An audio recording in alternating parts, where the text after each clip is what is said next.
mawala sa akin to. Ayokong malayo ako sa inyo. Ate, ha? Ate. Tana. Hindi ka makukulong. Hindi. Kasi hindi naman din ikaw yung pumatay, di ba? Pero sa mata ng pulis na yung Tristan, ako yung killer. Kitang-kita ko. Iniisip niya ako yung killer. At hanggat sa hindi natin nahanap kung sino ba talaga pumatay kay Joy, Tristan, ako yung madidiin dito. Ako yung makukulong. Para sa mga tao, ako yung masama. Tristan, paano kayo?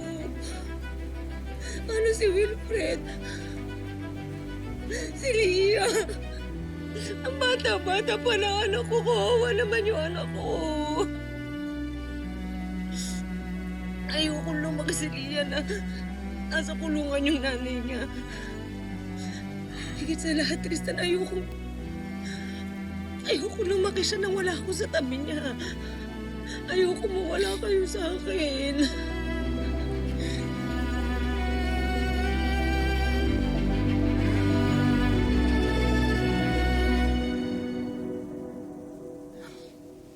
Ate, huwag ka mag-alala. Huwag ka naman problema.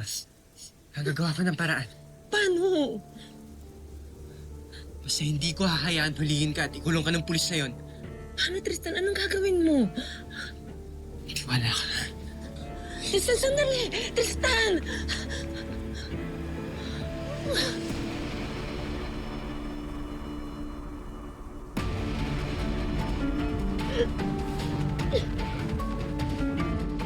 Pare, I heard nag-abot daw kayo ni Ronnie kanina sa lobby.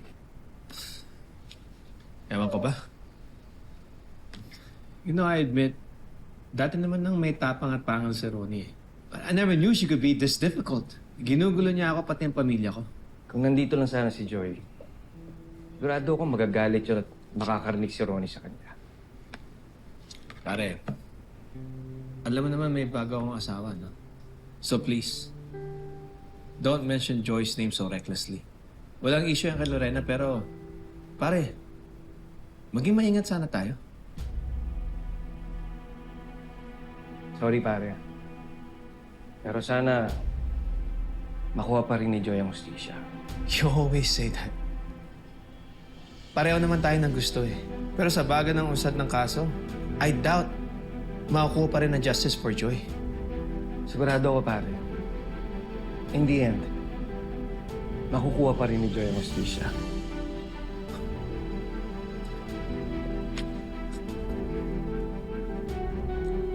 Okay, pare. Go ahead.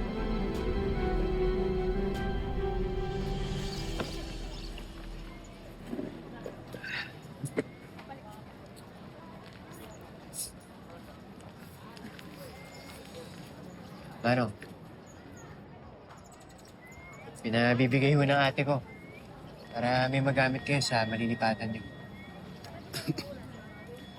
Sabi sa atin mo, maraming salamat ha.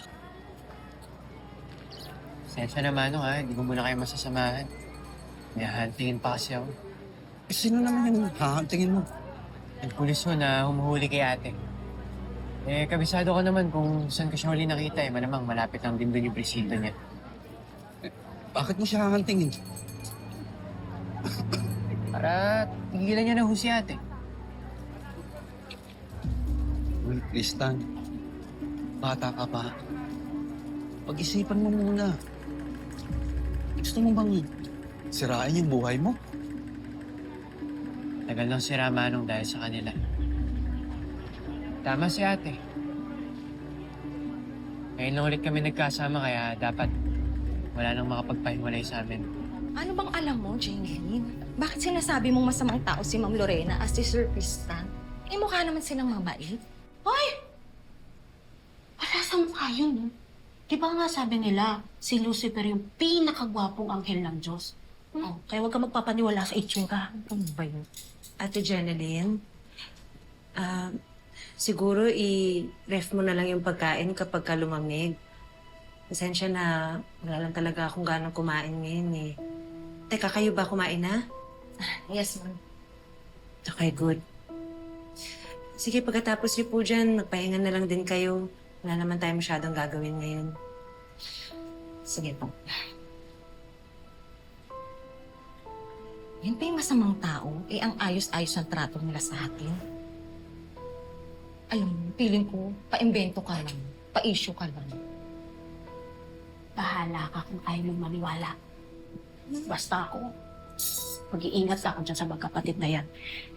Kasi may malakas silang sekretong tinatago.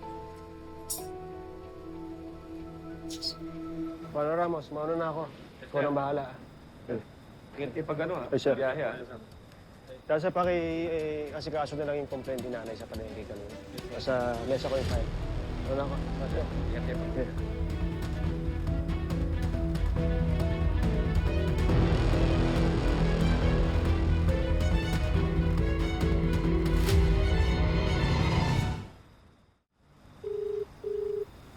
Ay, naku pa tinatawagan, hindi naman sumasagot. Alam mo, kahit anong tawag mo dyan, kung ayaw kang sagutin, hindi mo talaga makakausap. Takot ako sa plano niya eh. Sana umuwi na lang siya. Ay nako, tama na yan. Halika na, pumasok na tayo sa loob. Halika na. I want you gone, Lorena. Maglaho ka sa buhay ni na Wilfred.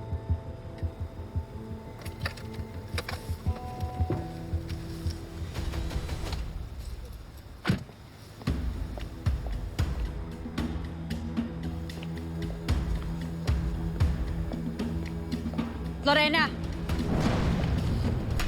This is for kicking me out of this house. This is for kicking me out of the office. And this is for kicking me out of Wilfred's life! Hey! Ano nangyari? Bakit ako tulala ka dyan? Ini-imagine ko lang kung gaano kasarap sugurin at saktan ng babaeng yan. And I think I should just do it. Don't you dare, Ronnie. Gusto mo bang mareklamo na naman, ha? At isa pa, hindi ka mapapatawad ni Wilfred kung sasaktan mo yung asawa niya. So come on, let's just go home. Nagmumukha lang tayong stalker dito. Bumalik ka bukas dito, Gian. Ask around. Find out something about that witch. Ano? Bakit ko naman gagawin yun? Ano ba? Banned and may restraining order ako, di ba? Pero ikaw, you're free to go near them. Tsaka binabayaran kita, di ba? Kaya ikaw ang kumuha ng ebidensya para sa akin. Do it for me. I'll pay you whatever way you want. Tristan.